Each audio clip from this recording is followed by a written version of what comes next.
Good afternoon. Thanks for having me. There are a lot of things that have been said earlier today. It's been very interesting, very heavy discussions. So I'll try to keep the same level and make sure it's going to be interesting and inspiring and probably kind of like useful.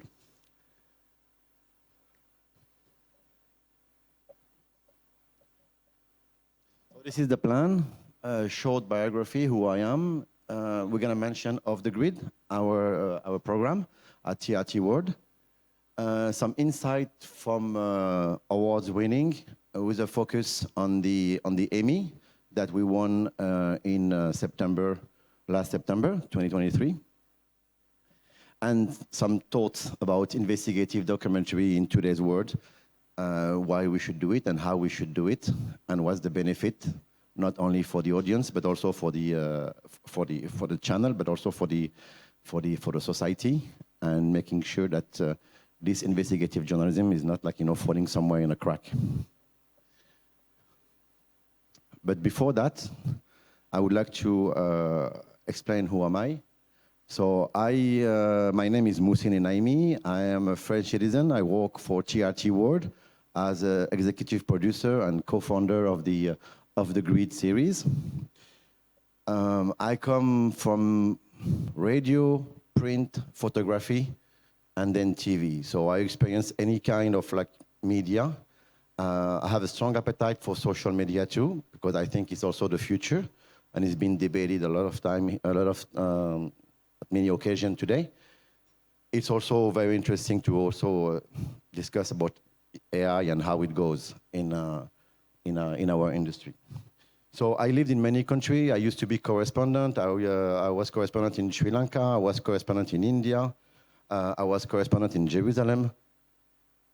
And after that, I started making documentaries. So I went to Qatar, and then from Qatar, I moved to Istanbul, Turkey, where we have this series of the Grid, which is really long format, investigative, but also human. That's very important.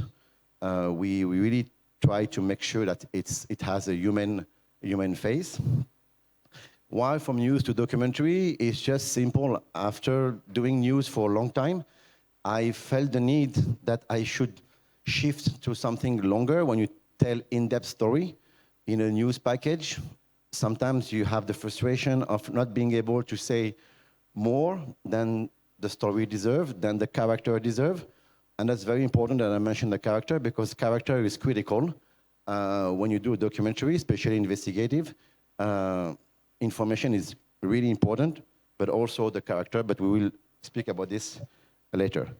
Before that, I want to show you this 90 seconds of the Grid investigative series broadcasted at TRT World. These are one of our flagship show. So please enjoy 90 seconds of the Grid promo.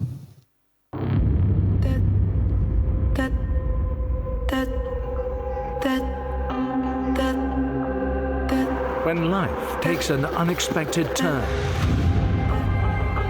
Off the Grid, our Emmy-winning documentary series, gives them a voice.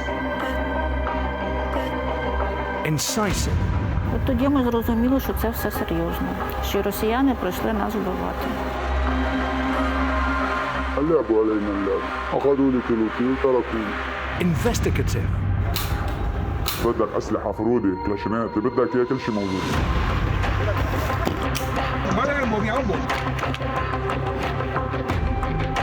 مرة صعدت ضغط، كنت أنا وسيلة الضغط على زوجي، بدي اعتداء على قدام.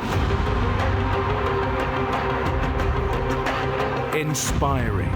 Io kusema watu ndio wanachimba na mkono. Sasa kila siku wanabomoa.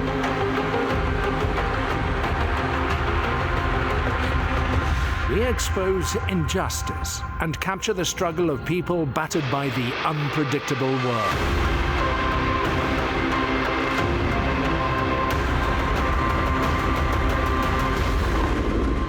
Ne znam kako će se ovo sve završiti. Off the Grid, Personal journeys, global stories.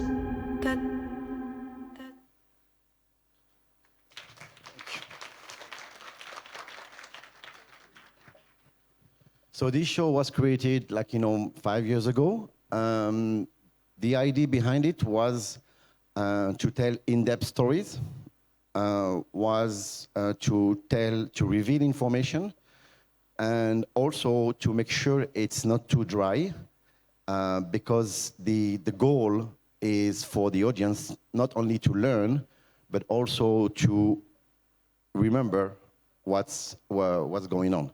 So we talked a lot about how the audience is perceiving. I think the audience is pretty smart. If you give them good quality, they would appreciate it. I think the audience is really keen on learning. As a public state, we don't have only the mission to entertain people, we also have to educate, we also have to make sure the information is public knowledge. That's a very important thing. So saying that, it's really critical that after every episode that we do, we make sure that audience understands, receive the message, and get all the nuances that's needed. Because obviously, you can't explain everything in black and white. And when you go black and white, usually you end up in the wrong side of the truth. So the show is content. The show is like content oriented. It has to be balanced, obviously, accurate and interesting. But most importantly, what we have in Off the Grid is we think that people will forget what they learn, but they will never forget what they feel.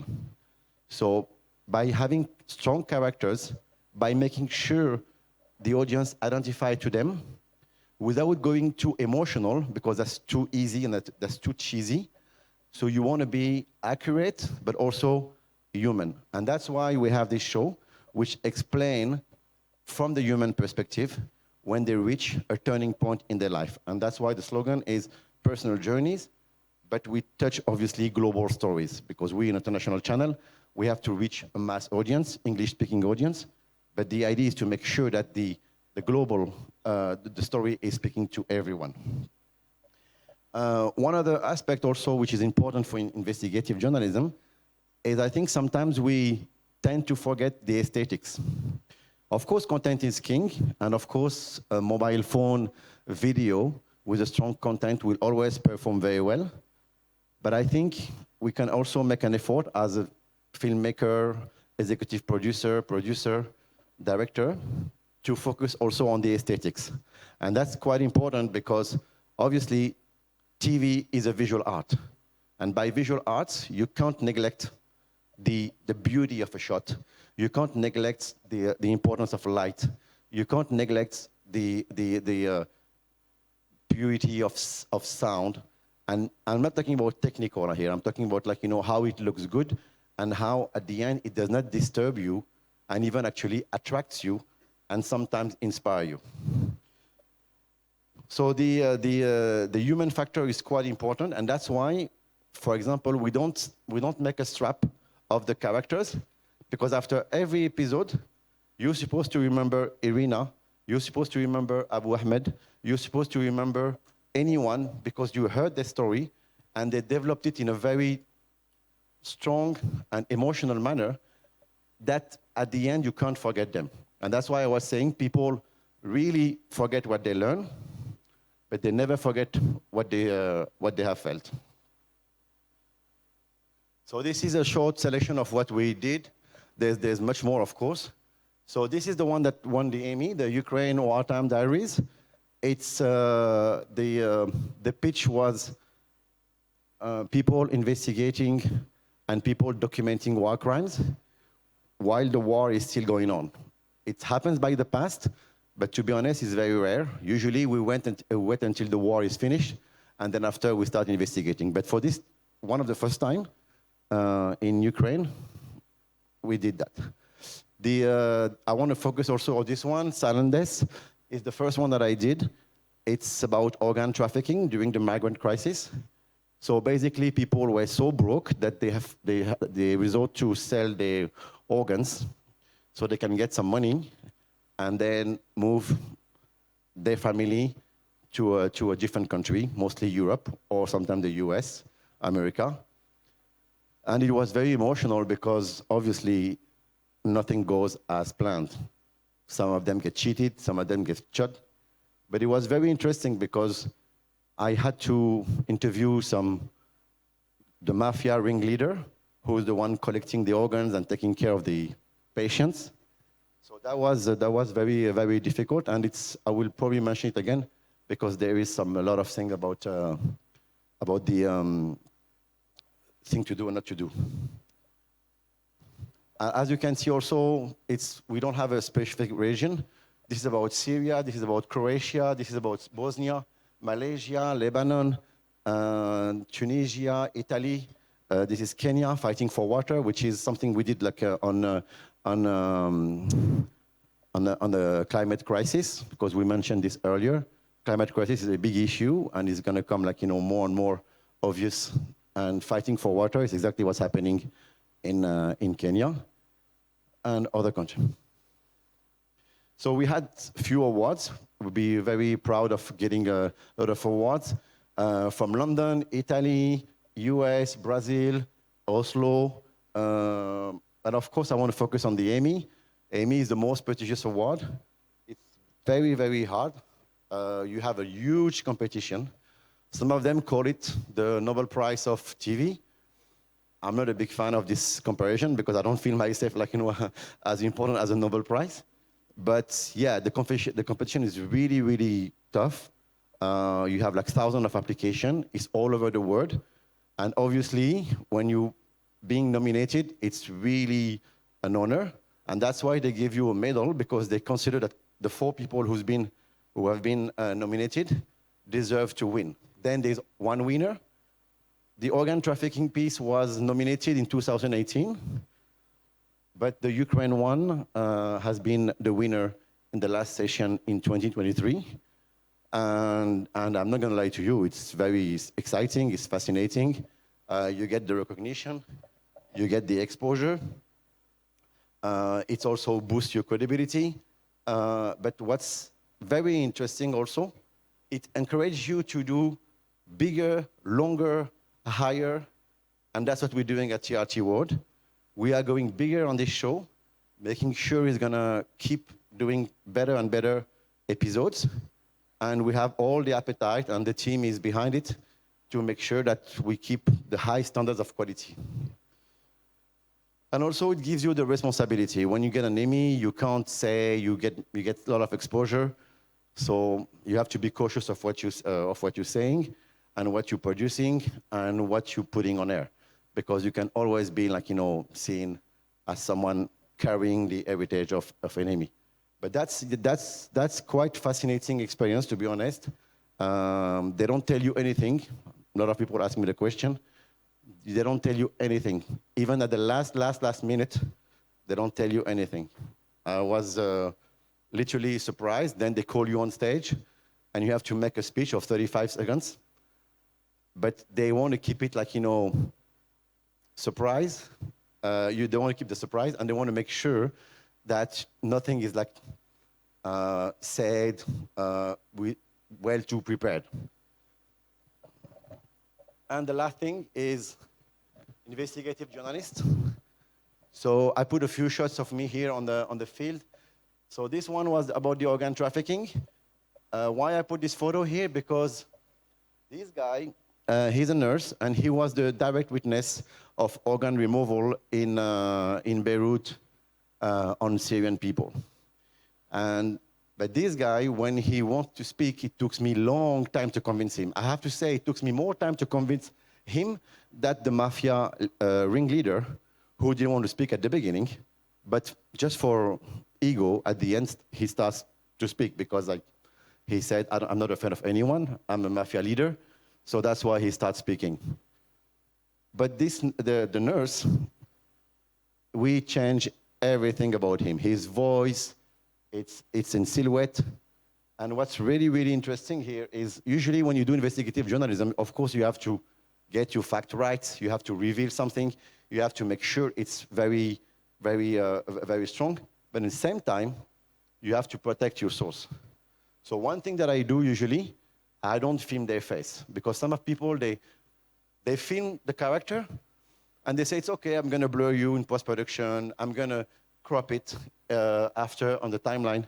What's happening if someone gets your camera in between? If, for example, in Israel, they take all your hard disk and they take all your footage. So there's no post-production, they get original footage. So you make sure that you don't film them, and that's the best guarantee, because you can't reveal something that you don't know. You can't tell them, they can't see who's behind, because there's nothing actually they can catch on you.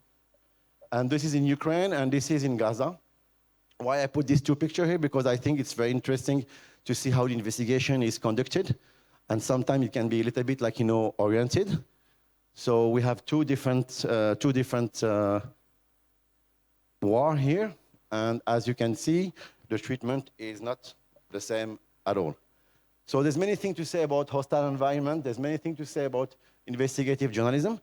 But what's really important for me is I think investigative journalism, and that's my personal opinion, I think is the future of news. I think is the future of is the future. It's already been the case, but I don't see investigative disappearing anytime soon. People will be always interested to learn something, and without putting them into a state of anxiety, we can't just give them the knowledge so they can think by themselves, because again, the audience is less stupid than we think. And of course, you keep all the generic thing that we know, the commitment to ethics, the research, the accuracy, and you make sure that it's going to last, because a documentary at the end of the day is something that stays. It's a document. It's not something that you reveal and then after it's disappearing. Hopefully this kind of thing will stay and they will be seen, watched in the next future. So my time is over, so I don't know if they have any, I think the question, we don't have time for question and answer, but I'll be happy to answer to any question or any clarification or any development that anyone wants during the tea break or after the meetings. Thank you very much. Thanks for listening. Thanks for having me. I've actually got a question. While they set the stage for the next panel, let's discuss a little bit more about your work. So basically, how do you find your stories? Finding the stories, I prefer to read the news. When you read the news, then you can see if it's a good story or not. But the problem in documentary is that reading the news, you have to see the development of a story, and you have to see how interesting it is to be released in a few months from now, because between the facts and the final product, there is a few months. So you have to make sure it's going to be interesting. So for the latest documentary that won the Emmy Award, how long did it take you? Surprisingly, the Emmy nomination in 2018, it took me just 10, 15 days to film it, and probably, and probably maybe 1 month, 6 weeks of post-production. This one it was longer, Ukraine, I mean. It was a bit longer, but in terms of filming, it was maybe 20 days, and post-production, I would say between 3 months, 4 months, if no technical issue, because as you can imagine, there's a lot of things. Nothing goes smooth. There's always something. There's always something that doesn't happen. So we have to fix it. Okay. You might not want to reveal this, but I'm just going to ask anyway. What are you working on now? Is there a project? There is a project. It's going to be in Ukraine, and it's going to be in Gaza, and it's going to be in Europe. Cool. So, but it's investigative. But now we're trying to do longer format. We go more than 70, 90 minutes. Okay. Well, thank you very much, Mouhssine, and congratulations on the award. Thank you. Thank you very much.